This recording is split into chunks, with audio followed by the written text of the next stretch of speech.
Alas, this car did not receive adoration. It did not enjoy wide popularity with us. This also applies to the representative of the seventh, penultimate generation, produced in 1993 to 97. Meanwhile, the originality of Laurel made it remarkable even within the model range of the company, then still extremely wide and very diverse. VII was available in a single technical performance, with a 190 horsepower RB25DE. Full controllability, with him and his turbo version. In general, in terms of engine range, Laurel was a characteristic child of the Japanese automobile industry of its era. Toyota Mark II had a roughly similar arsenal. Here you have one for all large cars and small Jeeps antediluvian diesel, 100 horsepower RD28, and inline sixes with a volume of 2.0 and 2.5 liters, and the turbo modification of the latter, unless the base engine of Laurel was not a single-shaft RB20E with a return of 125 horses. In addition, there was no 3.0-liter unit. One of the V- exemplars relied on the more status Cedric/Gloria and the export-oriented Safiro/Maxima, and the supercharged RB25 DET developed only 235 horsepower. The same installation on Skyline, as on a clear Sportsman, was forced more. Another obvious proof that Nissan tried its best to dilute one-class models into market niches. Transmission. As part of modifications with atmospheric DOHC-6s, Nissan used a 5-speed automatic. True, but the mechanics were used to a limited extent, only with the diesel engine. Again, Skyline fought for titles and awards. Equipment. Always had fog lights, standard power accessories, climate control. The richer package, Medalist, like ours, was distinguished by the presence of a CD player.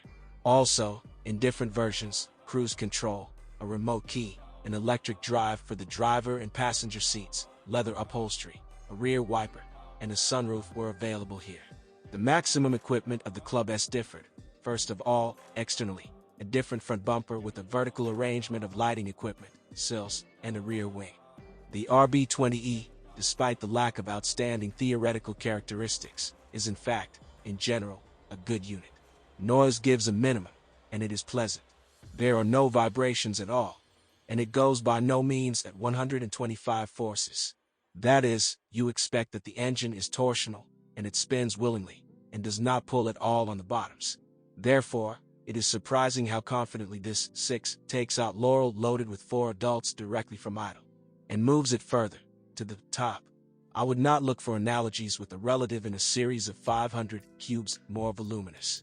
But it is not for nothing that in Japan there are enough tuning projects based on the 2.0-liter RB block.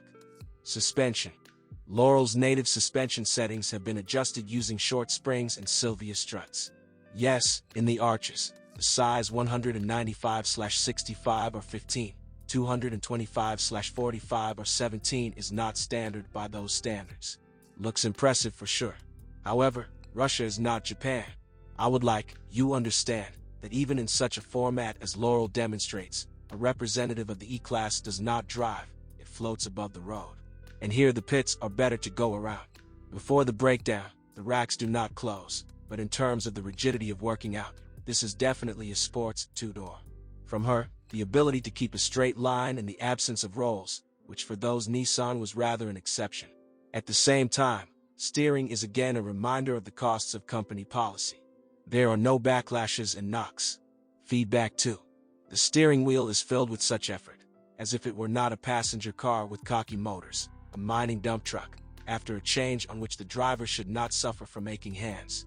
You go and literally feel for the angle at which the front wheels are turned.